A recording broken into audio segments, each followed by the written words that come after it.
একটা প্রবাদ আছে, নদী মাতৃক বাংলাদেশ আর মাছে ভাতে বাঙালি। নদী বাঁচলে দেশ বাঁচবে। এই নদী থেকে অনেক পানির উৎস, এই নদী থেকে অগণিত মাছের উৎস। আর এই নদীতে যদি রাক্ষসেরা, মানুষ নামে দানব যারা আছে, তারা যদি দখল করে নেয়, তাহলে কিভাবে পানির উৎস থাকবে, কিভাবে মাছের উৎস থাকবে? ঠিক আপনারা দেখেন, আমরা আপনাদেরকে দেখানোর চেষ্টা করতেছি গোপনীয় ক্যামেরা।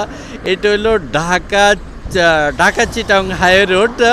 এটা হলো মেঘনা টোলের একটু আগে ব্রিজের নিচে দেখেন এত বড় একটা নদী, যেখানে প্রচুর স্রোত নামতো। আজকে পুরা নদীটা দখল করে ফেলছে। দেখেন এক ধরনের মানুষ নামে দানব এই যে নদীর প্রায় অংশ ভালু পেলিয়ে পুরা নদীর জায়গা দখল করে ফেলছে।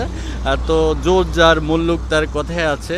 এখন এই নদী যদি দখল করে নেয়, তাহলে আসলে কিভাবে একটা নদী বাঁচবে, কিভাবে মাছের উৎস পাবে, কিভাবে কৃষক তার শস্যের জন্য পানি নেবে? এই দেখেন কতটুকু জমি, প্রায় জমি আসলে দখল করে ফেলছে। আসলে এদের কি দৌরাত্ম্য বন্ধ হবে না? এদের বিরুদ্ধে কি বিচারিক কোনো কেউ বিচার করবে না? প্রায় নদীর পুরাটাই গিলে খাচ্ছে মানুষরূপী দানবে। আমরা আপনাদেরকে দেখানোর একটু চেষ্টা করেছি দর্শক গোপনীয় ক্যামেরায়।